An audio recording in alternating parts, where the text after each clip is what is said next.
Hello, Swivelheads. This is Greg Alson Green Griggs coming to you on 9 March 22. Time on deck is 16:40 hours Central Standard Time. My friends, the Russians have cut the power to the Chernobyl Nuclear Power Plant.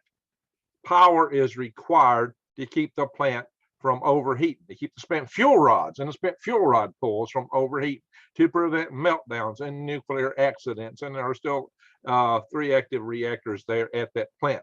So, my friends, this is a potential catastrophe that could be in brewing. There could be a release of radiation if they're not handling this properly. Now, what this means is they've got to maintain supplies of diesel fuel to the backup generators. But the Russians have been having some logistical problems of late, if you haven't noticed. This could go bad. This could go ugly. It also requires that the Russians have the proper trained personnel on plant to maintain that for safety.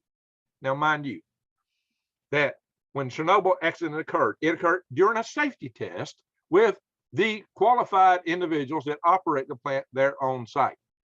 So what can happen, friends? What can happen? And this also has ramifications for the other nuclear power plants that Russia is assuming control of in Ukraine, to include the Zaporizhzhia plant that they just took control of recently, and more. As I have mentioned in the past, now some of you go, oh, yeah, they got containment buildings, blah, blah, they're millions of feet thick, and there's nothing to worry about. Hey, you know what? The nuclear spent fuel rods aren't even inside the containment buildings, my friends, and those can burn and melt down, catch fire.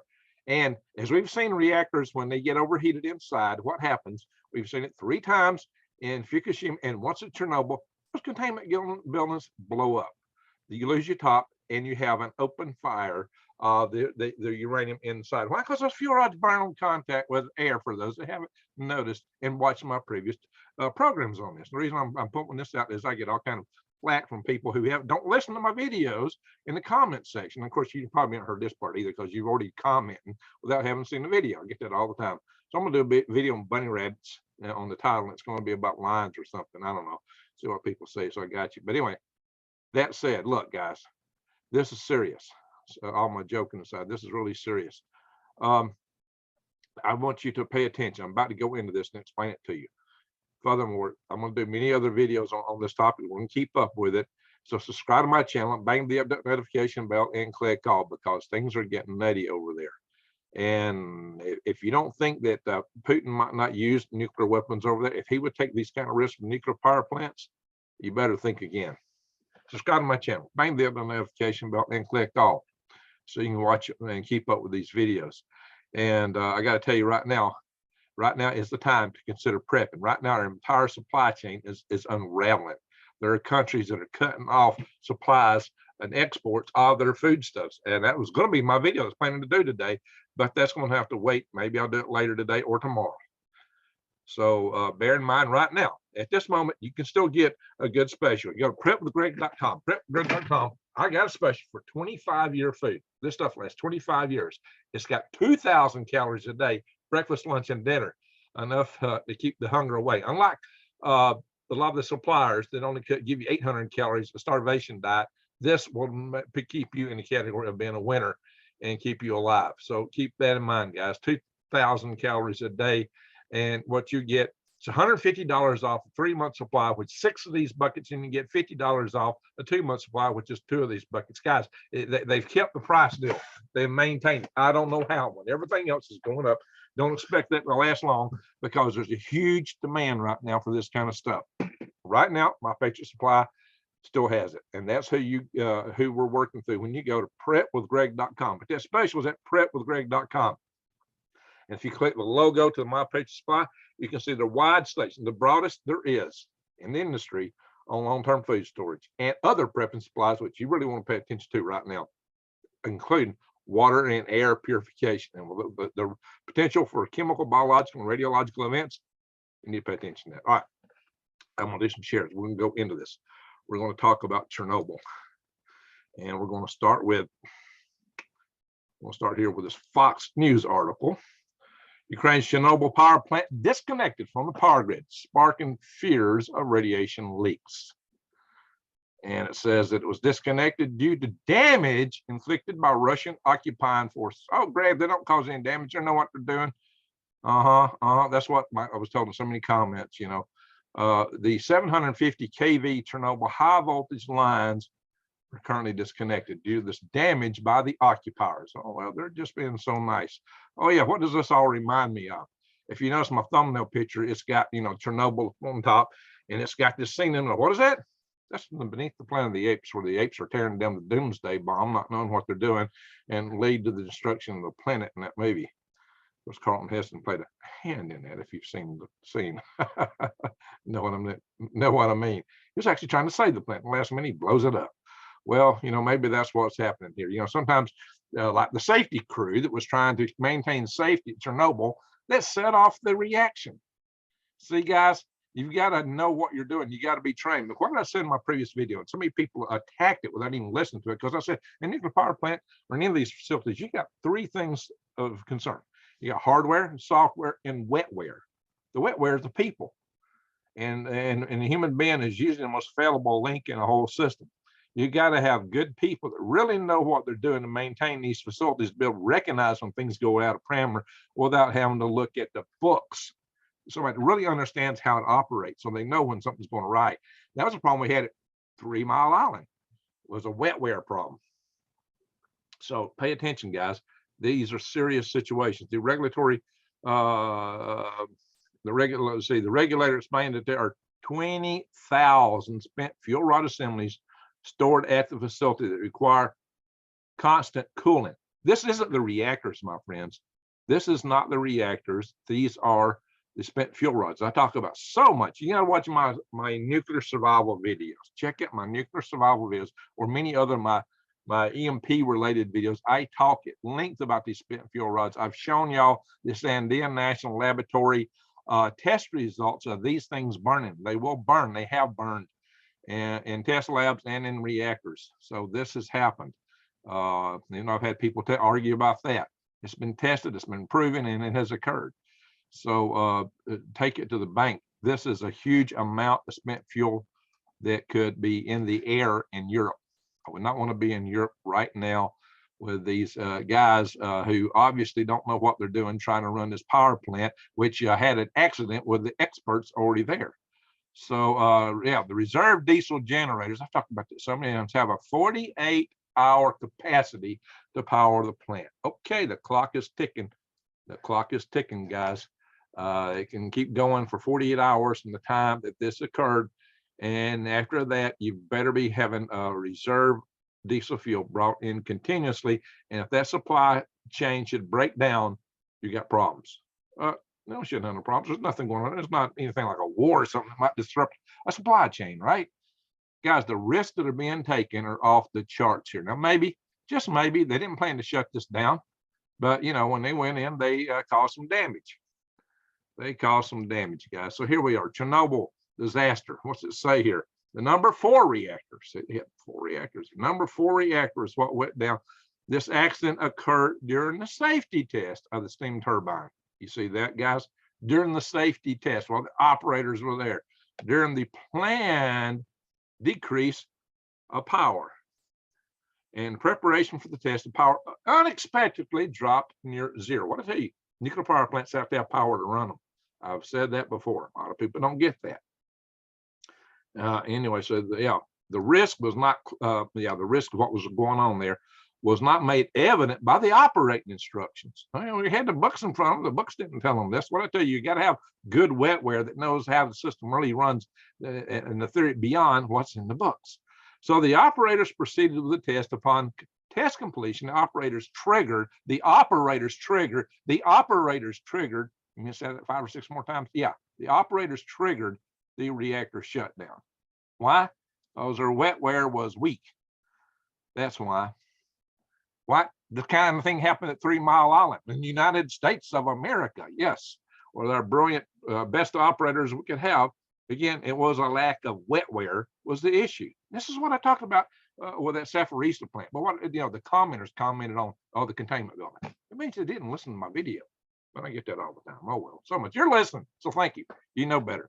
At least you will know better and shouldn't be making comments like this. Maybe you can counter the comments that these other people make who don't listen to videos, who think by the title they know what the content is.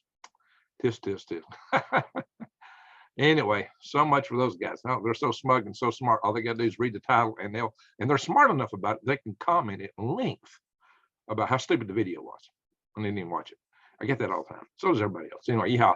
So anyway, it said this core melted down with 2 or more explosions occurred. We talked about that. You've seen that. This is not new here, okay? And then what you got the Chernobyl exclusion zone that occurred because that you had 49,000 people evacuated, and you still had problems. So we talked about the ionizing radiation, nuclear radiation induced cancer.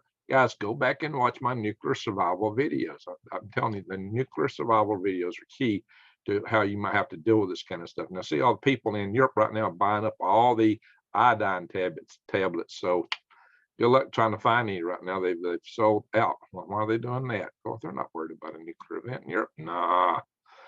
When we may be having a nuclear event in Europe, just from this alone, we could have a nuclear event. Now that means a release of radiation. It does not mean a war. Well, this is war, isn't it? Okay, well, you know, okay, but in this case, we're talking about an accident. Accidents can occur. Safety test. Wow, safety can be very dangerous. Without it, we are really messed up. What was the problem? Again, it was the operator. So let's go through here. Now look here. This is it releasing steam from the reactor. See the top blown up, and that remind you of Fukushima. Stuff blown out on the ground all around. Houses abandoned for miles around, and more, guys. I'm going to show you something down here. I'm going to show you what they've encountered. Yes, I believe this is what talks about the radiation. Yeah, here we go. Yeah, this is some of the contribution to radiation, a time accuracy. The thing is, guys, this thing was cooking for 9 days before they got it stopped. And if they hadn't stopped it, it would have kept cooking. When I tell you about a nuclear war, you know, in 3 weeks, almost all the radiation's gone. But with the nuclear power plant, it just keeps on giving. That's the problem with these kind of events. If you can't control it, it gets out of control and stays out of control. That's what a lot of people now. Yeah, sure, the plants are designed. They have all kind of safety features. And you know, I've had a couple people on this channel swearing how safe they are. There's nothing wrong with them whatsoever. That's true if your society is still functioning. If you have a full-blown CME taking down your entire power grid, you might not be able to do it. If you have a plant go down in the middle of a war, ding ding, you may have a problem with that. You just might have a problem with that, guys. This is the area that is affected. Confiscated closed zone, that's the red areas. Permanent control zone, pink. Periodic control and unnamed zone. So this whole area has problems, and mostly it's up in Belarus. Hello, Belarus, and over in Russia. So the good chummy buddy to Russia over in Belarus, you know, they may be having some issues with this. Let's just click through some of the pictures here. And of course, radiation can't harm animals or people. Nah, radiation is good for you. It's nutritious. Yeah, and this talks about how much radiation it takes. I've covered this stuff, guys. I've covered it. Goes back and see my video. Now, this you need to see. There are incidents here. This is in Belarus per 100,000 in the population, showing you the increase of thyroid cancer after this event for various age groups. The yellow line is for adults. The blue line is for people, a younger adult. Well, it's for, adults 19 to 34, I guess, is the blue line, the yellow line. So the, well, it's just adults. So it's the younger adults is 19 to 34 is the blue line. And then I guess the red line is for children 15 to 18, if I'm reading this right. Or no, up to 14. Okay, this chart is kind of worded squirrely down here. This is 3 different lines here based on population age as to how much thyroid cancer they had immediately after this event up to 2002. And look, this line is still climbing. This one's still up in the air. So this data is only good through 2002 for some reason, but it's not ended according to this chart. So that's thyroid cancer. So if we come on down here to the bottom of this report, it goes into this stuff. They're expecting cancer assessments here. They're talking thousands of cases of fatalities. overall. So this is, you know, yeah, my friend Craig Douglas is very optimistic about all this stuff. If you read into these reports, you'll find that the optimism is somewhat diminished in the areas where this stuff has occurred. So anyway, exclusion zone is big. Let's see, how come I didn't see that when I went through the other stuff? There we go. Loss of property and a huge loss of increased thyroid cancers. Oops, I didn't mean to hit the login button. And go back.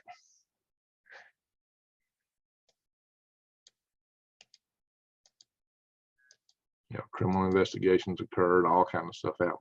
A lot of people lost their lives just trying to contain this reactor. I mean, people were dumping concrete straight into that open reactor, and some of those guys didn't make it. They did not make it. Human food chain.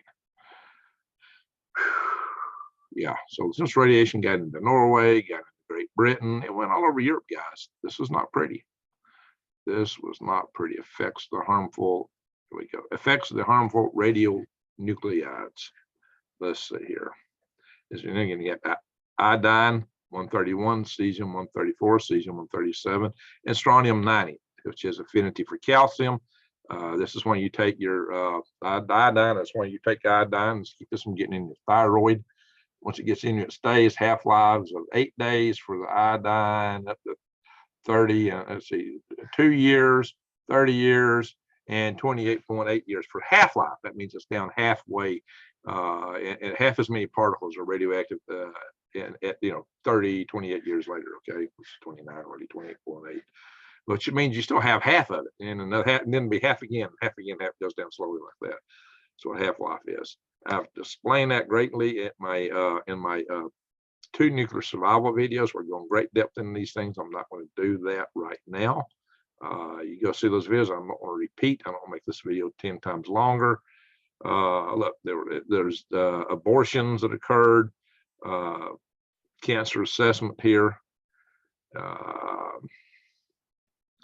Yeah, this is pretty grim. This was not pretty, guys. So in a peer-reviewed paper, the International Journal of Cancer in 2006, authors expanded the discussions exposed of all of Europe, and they said they predicted a death toll of 4,000 after cancer survival rates were factored in. 4,000. And let's see, it looks like if you read on down, that was just for the immediate area. All the whole Europe announcement was believed to be bigger. So this has had quite an impact. And mind you, they got this thing contained, and within 9 days or something like that. And then they evacuated all these people, and still these are the impacts. People had to be evacuated. People lost their lives. But this occurred during peacetime. So something like this occur in a war, it's going to be a lot harder to deal with. And it may be hard to keep the fuel supplies running to this plant. So this is a possibility, my friends, because you don't have the best and brightest there right now. And you say, oh, Greg, the plant operators are there. Well, the plant operators were there then. But look what's been happening, guys. You got to see this. And during the Zaporizhzhia, shoot, I'm going to make this thing go big. You don't want to jump out there like I need it to. There we go. Here we go. 500 Russian troops inside the nuclear power plant torturing staff to do propaganda, says Ukraine. So according to Ukraine, whether you believe it or not, that in the Zaporizhzhia plant, 500 Russian troops are there torturing and interrogating the staff. And what did I say? I said this: you had to have the best and brightest, and they had to be on top of their game in order to properly operate a nuclear power plant, even in shutdown mode, when you still got to run all the cooling systems, especially if there's been any damage occurred from the events. Oh, there couldn't be no damage. Then you know what they were doing? They were just over here. Yeah, well, then they damaged Chernobyl, didn't they? They didn't have near the resistance at Chernobyl. And they did do some damage at this plant. I want to show you that in a little bit. They did do some damage that we know of, other than just a side building that caught fire, which could have had distributed systems running through, which could have been important to the plant operation itself. So yeah, we know the training building got hit. We know the video from the plant that was taken live did show steam. Where's that steam coming from, by the way? Interesting. So earlier, the IAEA expressed grave concern in the situation in the 6-reactor plant, the largest in Europe. The Russian troops had taken over the plant that week, you know, they said last week when this is written. So anyway, so guys, 6 reactors, the largest plant in Europe, and the operators are under great mental stress because they're being harassed, they're being interrogated, they're being tortured. If you're being tortured, you're not exactly in your A game.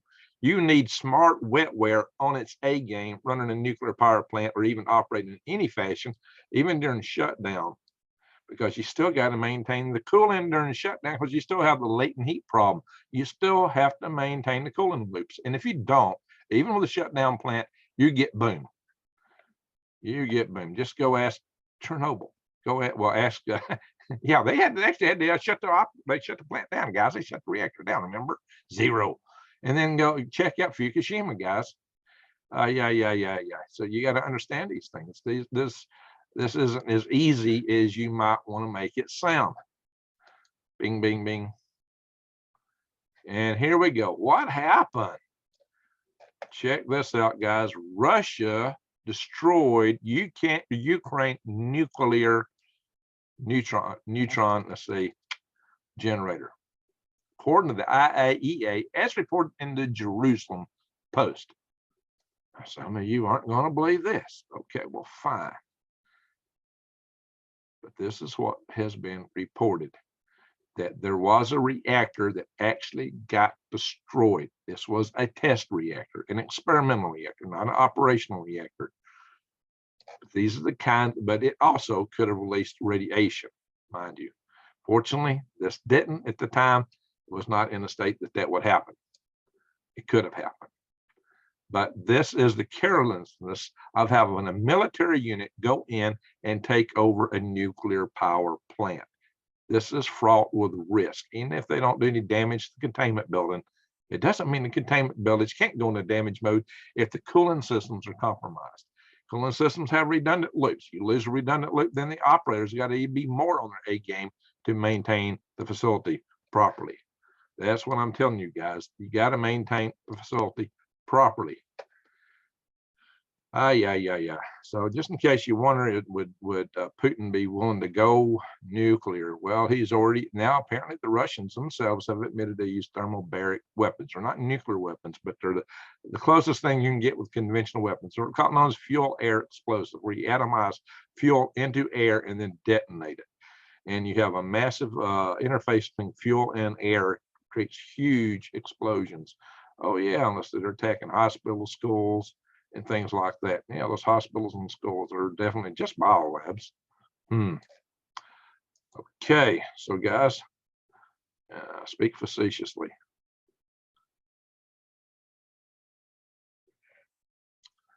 All right, I'm going to end the share. I'm going to stop share here. We're back in this video. The reason I bring this stuff up is that it's not for the politics. I'm here to tell you that you need to prepare. You need to get ready. I was going to do a video on the break in supply chains and food. Maybe I'll do that. And I also got one I want to do in the near term that might get me in all kind of trouble. I don't know, but it's about what's really behind all this. Maybe show my proposed thumbnail. It's showing this might get me in trouble. Oh, well, let's see what happens here. This is what I'm thinking about using as a thumbnail for the other video. In case you really wonder where I'm coming from. Where is it? My share screen. There we go. I gotta be careful. Hit the wrong button and the video ends. Yeah, there is more than one game going on, maybe, possibly. Well, that ain't even working. My memory is just about shot. I got too much memory going on this computer. There you go. What's happening, guys? A lot of you don't realize, but Klaus Schwab claims Putin is one of his students from his, young mentors government program kind of stuff. So I'm stop share. There we go. And Putin has been at every World Economic Forum meeting practically well, at least since his reign started. And he has been intimately involved in that, including I've got a video of him talking to Klaus Schwab for some time, just very recently, a few months ago. So what my point is that there's no angels in this. There's no angels except for the people themselves. I tell you all the time, governments are corrupt by definition. All governments are corrupt. So, except our government. So it's a paragon of virtue. Yeah, right. All governments are corrupt. Problem is, the governments play the people against each other, and there's plenty of innocent people at risk here. There's real people at grave risk. There's real people that are innocent who are being injured gravely right now. Europe is at risk over all of this. Europe is at risk. If Putin is willing to take such chances with the nuclear power plants, if he's willing to use thermobaric bombs, and the military doctrine in the Russians, Russia has a military doctrine that says that if they're losing the battle, rather than lose, that they have the right in their doctrine to use tactical nuclear weapons, or even go full blown if it's a strategic battle, or if there's a strategic interest in play, that they would do that for their preservation. We know just prior to this event, Putin, made it a point to put on all his forces at what special operational combat alert, whatever he wants to call it. So this could get bigger, but even without all that, Chernobyl's at risk. Zaporizhzhia may be at risk. Other power plants that may be seized by the Russians may be at risk. If they're going to cut the power, and if they can't maintain the fuel to it, you got a problem. You absolutely have a problem. If they cannot maintain the backup generator fuels to those power plants, you've got a huge problem. Principally in Europe, but hey, we'll get some of that over here too. If it can contain it within a week or two, it'll be very negligible here and in parts of Europe. But if they don't, it will accumulate over time, because those things just keep giving. Unlike where you set off a warhead, boom, and it's over. This stuff just keeps spinning until you stop it, contain it. It's hard to do when your fuel rods have become lava. So there you are. Once they melt, you got issues. Once they burn, you got issues. The way to deal with that is to keep the cooling water on them. I've talked about this so much. But you got to have some good, smart wetware to keep that going. And evidence is showing right now that they are lacking in wetware that's smart enough to handle this, because it already had to cut power at Chernobyl. That shows two things. One, they did damage, and two, their wetware seems to be a bit lacking. It does remind me of Beneath the Planet of the Apes, where the apes tore down the doomsday bomb, not knowing what they were doing with. Boom. Where are we at? The radiation gets, at least this is a nuclear event in terms of a radiological release. Can they contain it in a war? Can they fix it? Can they do as well as it did the first time? And the first time was costly. It was expensive. People lost their lives, and it had health consequences to people all over Europe. Will this escalate? Will an event like this throw water on this whole occasion, make everybody go, whoa, what are we getting into, and make them stop? Or will Putin mash the accelerator and it go faster? And I know people are going to opine gravely about both sides of this. I'm going to get lectured by some people. Oh, I got the answers, Greg. I know exactly what it is, and you're absolutely right, because this is the answer. Well, let's bet on it. Let's see. Time will tell. Like you, and some of y'all, the same ones that told me that Russia wasn't going in either. What did I say? Time will tell. So here we are again. Time will tell. Let's hope and pray the time tells us a good story this time. Pray for the best. Prepare for the worst. That's my message. The message of this is politic neutral. The message, what you need to take away from this is you better be prepared. You better get ready. Whatever you believe is the cause, whatever you believe is behind this, you better get ready. It may not be pretty. And if you aren't buying that, then go off and play in the sandbox and have a good time. And we'll see you on the other side. That said, I'm gonna say thank you for watching, and Greg out.